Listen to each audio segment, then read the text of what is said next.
আসসালামু আলাইকুম, সবাই আশা করি অনেক ভালো আছেন এবং সুস্থ আছেন। আমি অ্যাডভোকেট আরিফুল হক তায়েফ।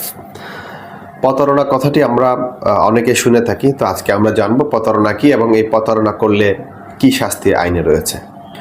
প্রতারণার কথা বলা আছে মূলত বাংলাদেশের দণ্ডবিধি 1860 সনের 415 ধারায়। 415 ধারা অনুযায়ী যদি কোনো ব্যক্তি আপনাকে কোনো ধরনের মিথ্যা আশ্বাস দিয়ে, মিথ্যা বর্ণনা দিয়ে বা ছলনার মাধ্যমে কোনো কিছুকে আপনার থেকে কোনো কিছু অর্জন করার জন্য বা কোনো কাগজে সাইন করার জন্য কিংবা কোনো সম্পত্তি অর্পণ করার জন্য যদি আপনাকে প্রলুব্ধ করে, বাধ্য করে, এটাকে আমরা প্রতারণা বলি।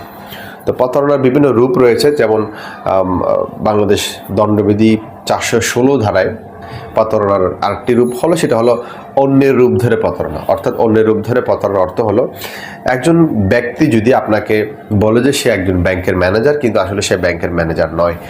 এইরূপ ব্যাংকের ম্যানেজার বলে যদি সে আপনাকে যদি বলে তাকে কিছু টাকা ধার দেন কিংবা লোন করাই দেবে আপনাকে, এ ধরনের কোনো কথা বলে যদি সে যদি আপনার সাথে কোনো চুক্তি করে, তাহলে এটা হবে অন্যের রূপ ধরে প্রতারণা।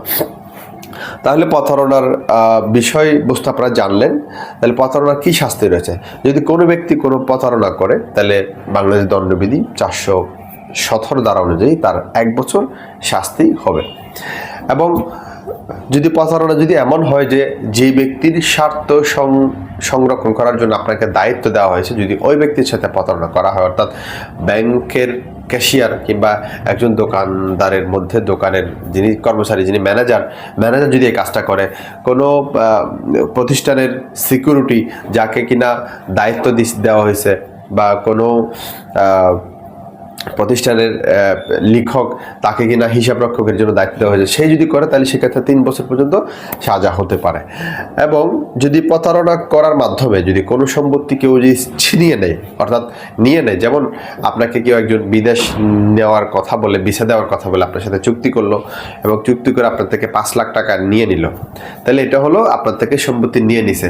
অথবা আপনাকে একটা জায়গা বিক্রি করার কথা বলে, তো বায়না করার কথা বলে আপনার থেকে একটা চেক লিখে নিয়ে নিল, তাহলে এটা হবে আরেকটি প্রতারণা। এবং যেটা অর্পণ করার মতো করে আপনার থেকে কেউ একজন চেক নিল, অথবা আপনাকে কেউ চেক দিল যে যাকে আপনি টাকা দিয়েছেন, কিন্তু টাকা সে আপনাকে দিচ্ছে না, যদি এরকম কিছু হয়ে থাকে, সেক্ষেত্রে এটি হবে আরো বড় প্রতারণা।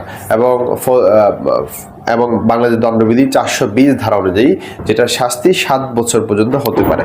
তো প্রতারণার আরও বিভিন্ন মাধ্যম রয়েছে। আপনাদের যদি কোনো বিষয় জানার থাকে, তাহলে আমাকে জানাবেন। আমি নিশ্চয় চেষ্টা করবো আপনাদের সবার কথাগুলা শুনে এবং সুন্দরভাবে আপনাদের জন্য আইনি মূলক পরামর্শ দেওয়ার জন্য। তো সবাইকে ধন্যবাদ।